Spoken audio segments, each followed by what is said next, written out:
세계 증시와 우리 증시를 짚어보는 시간 3분 증시입니다. 연합인포맥스 권용욱 기자 나와 있습니다. 안녕하세요. 안녕하십니까? 네, 간밤 미국 증시 어땠습니까? 네, 간밤 뉴욕 증시는 생산자 물가 둔화 소식을 소화하며 소폭 올랐습니다.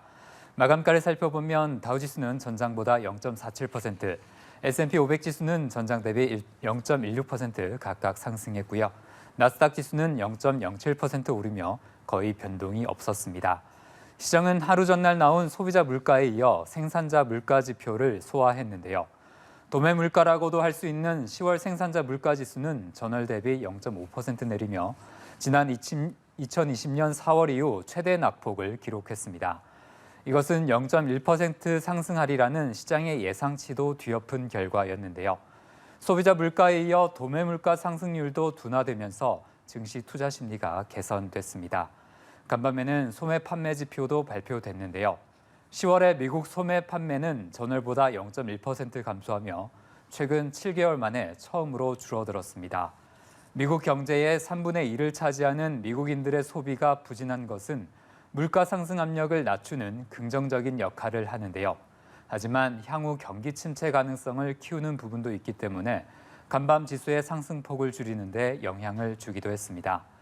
전문가들은 소비자 물가에 이어 생산자 물가까지 물가와 관련된 호재가 연속적으로 전해지면서 주가 상승 분위기가 이어지는 것으로 평가했는데요.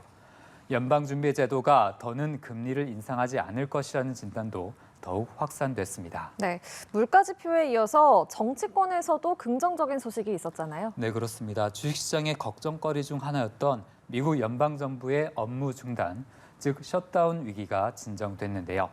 최근 공화당과 민주당은 예산안 처리를 두고 대립하면서 연방정부의 업무 중단 위기가 고조됐었습니다. 미국 하원이 본회의를 열고 내년 2월까지 처리하는 추가 임시 예산안을 통과시켰는데요. 네. 하원에서 임시 예산안이 통과되면서 상원에서의 절차를 앞두고 있지만 상원의 양당 지도부가 이미 지지 입장을 밝힌 만큼 별다른 변수가 발생하지 않는 한 통과될 것으로 보입니다. 네, 개별 종목별로도 짚어주실까요? 네, 미국 소매 판매 업체 타겟의 주가가 20% 가까이 급등했는데요. 시장의 예상을 웃도는 실적을 발표했기 때문입니다. 다른 유통업체인 월마트는 1%대로 올랐고 백화점인 메이시스 주가는 7%대로 뛰었습니다. 기술주는 미국 장기금리 상승 속에 다소 엇갈린 흐름을 보였는데요. 테슬라가 2% 넘게 올랐고 구글 모기업인 알파벳과 애플은 1% 이내로 각각 상승했습니다. 반대로 아마존은 1% 내렸고 연일 상승세를 이어가던 엔비디아도 1% 넘게 조정을 보였습니다. 네, 눈에 띄는 개별 종목 소식까지 들어봤습니다. 마지막으로 오늘 코스피 전망 짚어주시죠. 네, 어제 코스피는 미국 연방준비제도의 금리 인하 기대감 속에 2% 넘게 급등했습니다.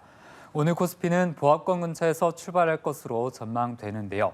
미국 소비자 물가에 이어 생산자 물가도 둔화된다는 소식에 국내 증시도 긍정적인 기류를 이어갈 것으로 예상됩니다.